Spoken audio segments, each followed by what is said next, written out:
നമസ്കാരം. പ്രധാന വാർത്തകൾ.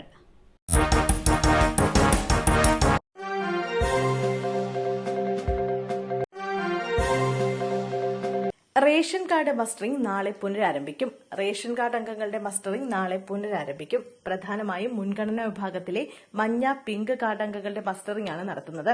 മറ്റുള്ള കാർഡ് അംഗങ്ങളുടെ കാര്യത്തിൽ മസ്റ്ററിംഗ് നിർബന്ധമാണോ എന്ന് വ്യക്തമാക്കിയിട്ടില്ല. ഫെബ്രുവരി മുതൽ മാർച്ച് 17 വരെയാണ് മുൻഗണനാ കാർഡുകളിലെ 8.61 ലക്ഷം പേരാണ് ഇതുവരെ മസ്റ്ററിംഗ് നടത്തിയത്. 41.38 ലക്ഷം മഞ്ഞ, പിങ്ക് കാർഡുകളിലായി 1.54 കോടി അംഗങ്ങളാണ് ഇനി മസ്റ്റർ ചെയ്യാനുള്ളത്. മഞ്ഞ, പിങ്ക് കാർഡുകാർക്ക് മുൻഗണന നൽകി മസ്റ്ററിംഗ് നടത്താനാണ് ഭക്ഷ്യ പൊതുവിതരണ കമ്മീഷണറുടെ നിർദ്ദേശം. ഇതിനായി റേഷൻ കടകൾക്ക് പുറമെ സ്കൂളുകൾ, അംഗനവാടികൾ തുടങ്ങി സൌകര്യപ്രദമായ സ്ഥലങ്ങളിൽ ക്യാമ്പുകളും നടത്താം. റേഷൻ വിതരണം തടസ്സപ്പെടരുത്. കിടപ്പ് രോഗികളുടെയും ശാരീരിക മാനസിക വെല്ലുവിളി നേരിടുന്നവരുടെയും വീടുകളിലെത്തും. താലൂക്ക് സപ്ലൈ ഓഫീസർമാർ, ജില്ലാ സപ്ലൈ ഓഫീസർമാർക്ക് ഒക്ടോബർ 9 അന്തിമ റിപ്പോർട്ട് നൽകണം. കേരളത്തിൽ നിന്ന് IS റിക്രൂട്ട്മെന്റ് നടക്കുന്നുവെന്ന് പി ജയരാജൻ. കേരളത്തിൽ നിന്നും IS റിക്രൂട്ട്മെന്റ് നടക്കുന്നുവെന്ന് CPM സംസ്ഥാന സമിതി അംഗം പി ജയരാജൻ. യുവാക്കൾ പൊളിറ്റിക്കൽ ഇസ്ലാമിലേക്ക് വഴിതെറ്റുന്നു. മതതീവ്രവാദ ആശയം ചിലരെ സ്വാധീനിക്കുന്നു. കണ്ണൂരിൽ നിന്നടക്കം ചെറുപ്പക്കാർ ഭീകര സംഘടനയുടെ ഭാഗമായെന്നും പി ജയരാജൻ പറഞ്ഞു. ജമാഅത്തെ ഇസ്ലാമിയും പോപ്പുലർ ഫ്രണ്ടും അപകടകരമായ ആശയതലം സൃഷ്ടിക്കുന്നുവെന്നും അദ്ദേഹം ആരോപിച്ചു. മുസ്ലിം രാഷ്ട്രീയവും രാഷ്ട്രീയ ഇസ്ലാമും എന്ന പേരിൽ പൊളിറ്റിക്കൽ ഇസ്ലാമുമായി ബന്ധപ്പെട്ട കാര്യങ്ങൾ പ്രമേയമാക്കി പി ജയരാജൻ രചിച്ച പുസ്തകം അടുത്ത മാസം പുറത്തിറങ്ങുന്നത് വിശദീകരിച്ചാണ് പരാമർശം. കൂടുതൽ വിശദാംശങ്ങൾ ഈ പുസ്തകത്തിൽ ഉൾപ്പെടുത്തിയിട്ടുണ്ടെന്നും പി ജയരാജൻ വ്യക്തമാക്കി. വന്ദേഭാരത് ഉദ്ഘാടന വേദിയിൽ തിക്കും തിരക്കും. വനിതാ MLA ട്രാക്കിലേക്ക് വീണു. ആഗ്ര, വാരണാസി വന്ദേഭാരത് എക്സ്പ്രസ് ഉദ്ഘാടന ചടങ്ങിനുണ്ടായ തിക്കിലും തിരക്കിലും പെട്ട് BJPയുടെ വനിതാ MLA ട്രാക്കിലേക്ക് വീണു. ഇറ്റാവ MLA സരിത ബദൌരിയാണ് റെയിൽവേ ട്രാക്കിൽ വീണത്. സംഭവത്തിന്റെ വീഡിയോ സോഷ്യൽ മീഡിയയിൽ പ്രചരിച്ചു. വൈകുന്നേരം 6 മണിയോടെയായിരുന്നു സംഭവം. പ്രധാനമന്ത്രി നരേന്ദ്രമോദി ട്രെയിൻ വെർച്വൽ ഉദ്ഘാടനം ചെയ്തതിനു ശേഷമായിരുന്നു സംഭവം. BJP MLA പ്ലാറ്റ്ഫോമിൽ നിൽക്കുമ്പോൾ പച്ചക്കൊടി പിടിച്ച ഒരു കൂട്ടം ആളുകൾ എത്തിയതോടെയാണ് തിരക്കുണ്ടായത്. നടിയെ ആക്രമിച്ച കേസ്, പൾസർ സുനിക്ക് ജാമ്യം. നടിയെ ആക്രമിച്ച കേസിൽ പ്രതിയായ പൾസർ സുനിക്ക് ജാമ്യം നൽകി സുപ്രീംകോടതി. പൾസർ സുനിക്ക് ജാമ്യം നൽകുന്നതിനെ സംസ്ഥാന സർക്കാർ എതിർത്തെങ്കിലും കോടതി ജാമ്യം നൽകുകയായിരുന്നു. കേസിൽ നീതിപൂർവമായ വിചാരണ നടക്കുന്നില്ലെന്ന് പൾസർ സുനി പറഞ്ഞു. വിചാരണ നീണ്ടുപോകുന്നതിനാൽ ജാമ്യം നൽകിയ കോടതി ഒരാഴ്ചയ്ക്കുള്ളിൽ വിചാരണ കോടതി ജാമ്യം നൽകണമെന്നും ഉത്തരവിട്ടു. അരവിന്ദ് കെജ്രിവാൾ രാജിവെച്ചു. സർക്കാരുണ്ടാക്കാൻ ലഫ്റ്റനന്റ് ഗവർണറോട് അവകാശവാദം ഉന്നയിച്ച് അതിഷി. കെജ്രിവാൾ മുഖ്യമന്ത്രി സ്ഥാനം രാജിവെച്ചു. ലഫ്റ്റനന്റ് ഗവർണറെ നേരിൽ കണ്ട് രാജിക്കത്ത് നൽകിയ ശേഷം കെജ്രിവാൾ മടങ്ങി.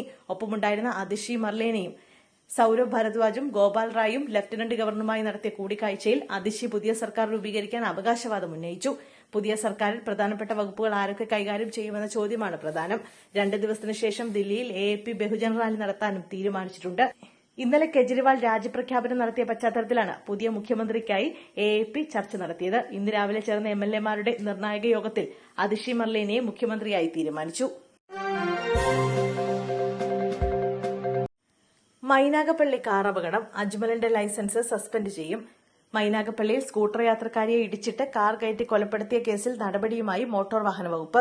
കാർ ഓടിച്ച പ്രതിയായ അജ്മലിന്റെ ലൈസൻസ് സസ്പെൻഡ് ചെയ്യുമെന്ന് മോട്ടോർ വാഹന വകുപ്പ് അറിയിച്ചു. ഇതിനുശേഷം ആവശ്യമായ തുടർ നടപടി സ്വീകരിക്കുമെന്നും അധികൃതർ വ്യക്തമാക്കി. നിപ്പയിൽ ആശ്വാസം, 13 പേരുടെ പരിശോധനാ ഫലം വന്നു. ആശങ്കപ്പെടാനില്ലെന്ന് മന്ത്രി. മലപ്പുറം ജില്ലയിലെ വണ്ടൂരിൽ നിപ്പ ബാധിച്ച് യുവാവ് മരിച്ചതിനെ തുടർന്ന് നടത്തിയ പരിശോധനയിൽ 13 ഫലങ്ങളും നെഗറ്റീവ്. ഹൈറിസ്ക് ഗണത്തിൽപ്പെട്ട 13 പേരുടെ സ്രവ പരിശോധനാ ഫലങ്ങളാണ് നെഗറ്റീവായത്. കഴിഞ്ഞ ദിവസം മലപ്പുറത്ത് നിപ്പ സ്ഥിരീകരിച്ചെന്നും പ്രോട്ടോകോൾ നടപടികൾ സ്വീകരിച്ചിട്ടുണ്ടെന്നും മന്ത്രി വീണ ജോർജ് അറിയിച്ചു. 175 പേർ സമ്പർക്ക പട്ടികയിൽ 13 സാമ്പിളുകൾ നെഗറ്റീവായി. 26 പേർ ഹൈറിസ്ക് കാറ്റഗറിയിലാണ്. നിലവിൽ ആശങ്കപ്പെടേണ്ട സാഹചര്യമില്ലെന്നും മന്ത്രി അറിയിച്ചു. കെ സുധാകരന്റെ എക്സ് അക്കൌണ്ട് ഹാക്ക് ചെയ്തു. KPCC അധ്യക്ഷൻ കെ സുധാകരൻ MPയുടെ എക്സ് അക്കൌണ്ട് ഹാക്ക് ചെയ്തു. വെരിഫൈഡ് അക്കൌണ്ടാണ് ഹാക്ക് ചെയ്തത്.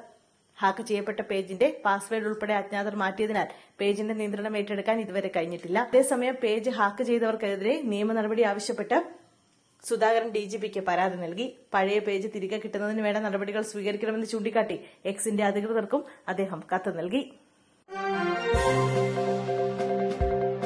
ചെങ്ങന്നൂർ ഇറപ്പുഴ ചതയം ജലോത്സവത്തിനിടെ പള്ളിയോടങ്ങൾ കൂട്ടിയിടിച്ചു.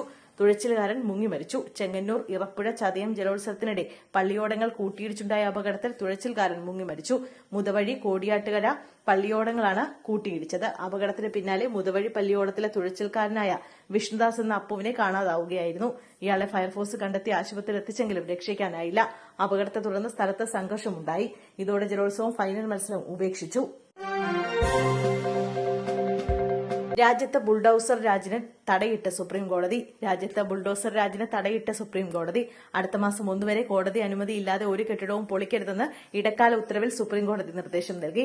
ഭരണഘടനയുടെ ധാർമ്മികതയ്ക്ക് എതിരാണ് ഇത്തരം പ്രവർത്തികളെന്നും സുപ്രീംകോടതി പറഞ്ഞു. വിവിധ സംസ്ഥാനങ്ങളിലെ കുറ്റാരോപിതരുടെ കെട്ടിടങ്ങൾ ശിക്ഷാ നടപടിയായി പൊളിച്ചു നീക്കുന്ന നടപടിയെ ചോദ്യം ചെയ്തുള്ള ഹർജികൾ പരിഗണിക്കുകയായിരുന്നു കോടതി. പൊതു റോഡുകളിലെയും നടപ്പാതകളിലെയും അനധികൃത നിർമ്മാണങ്ങൾക്ക് ഉത്തരവ് ബാധകമല്ലെന്ന് ജസ്റ്റിസുമാരായ BR ഗവായി, KV വിശ്വനാഥൻ എന്നിവരടങ്ങിയ ബെഞ്ച് വ്യക്തമാക്കി. കേസ് വാദം കേൾക്കുന്നതിനായി ഒക്ടോബർ 1 മാറ്റി.